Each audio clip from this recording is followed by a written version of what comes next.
یا قومنا، جنہوں نے کہا کہ اے ہماری قوم، اجیبوا داعی اللہ، اللہ کے داعی، داعی کا معنی بلانے والا، اللہ کے داعی کی دعوت کو قبول کر لو۔ اس داعی سے مراد محمد الرسول اللہ صلی اللہ علیہ وسلم، وہ اللہ کے داعی ہیں۔ وآمنوا بہ، اور اس پر ایمان لے آؤ۔ یا قومنا، ہماری قوم، اجیبو، قبول کر لو، داعی اللہ، اللہ کے داعی کو۔ آپ اللہ کے داعی ہیں، وداعیا الی اللہ باذنہ وسراجا منیرا۔ ایک مقام پر فرمایا کہ آپ اللہ کے اذن سے اللہ کے داعی ہیں، آپ اللہ کے معزون اور مامور ہیں۔ اللہ نے آپ کو بھیجا اور آپ کی ڈیوٹی لگائی بطور داعی ہونے کے، تو آپ اللہ کے معزون ہیں، تبھی تو ان کی اطاعت ہم پر فرض ہے۔ ہر داعی کی اطاعت فرض نہیں ہے، باقی جو داعی ہیں، جو دعوت کا کام کر رہے ہیں، ان کی وہ بات لی جائے گی جو اصل داعی یعنی رسول اللہ صلی اللہ علیہ وسلم کے مطابق ہے، اور جس داعی کی دعوت رسول اللہ کی دعوت کے خلاف ہے وہ نہیں لی جائے گی۔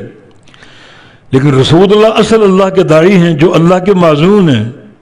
وَدَاعِيًا إِلَى اللَّهِ بِإِذْنِهِ، آپ اللہ کے اذن سے اللہ کے داعی ہیں، اللہ کے حکم سے اللہ کے داعی ہیں، لہذا آپ کی ہر بات مانی جائے گی، ہر بات قبول کی جائے گی، ہر بات حق ہے۔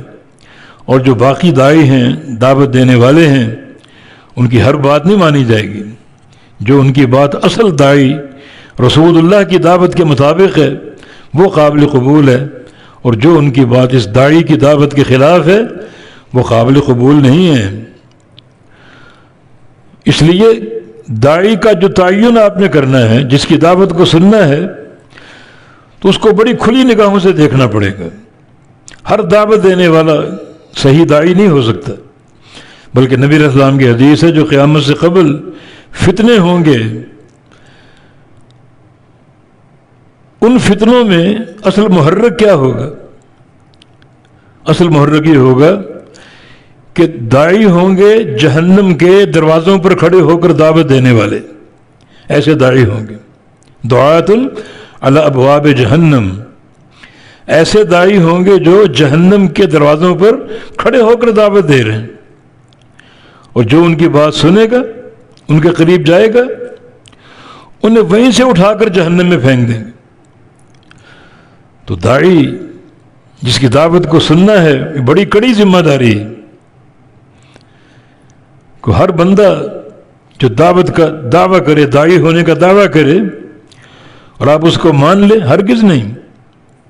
ان ھذا العلم دین فانظروا عمن تاخذون دینکم، یہ علم ایک دین ہے، اور بڑی کھلی نگاہوں سے دیکھو کہ دین تم کس سے لے رہے ہو۔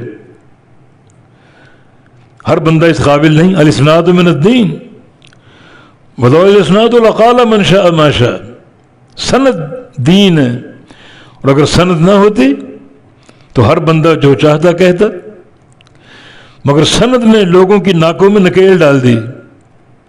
سموا لنا رجالکم، اپنے رجال کا نام تو لو، سند پیش تو کرو، تاکہ پتہ چلے تم کہاں سے بات کر رہے ہو اور یہ باتیں کہاں سے لی ہیں تم نے۔ تو آپ اللہ کے داعی، ایسے داعی جو اللہ کے معزون ہیں،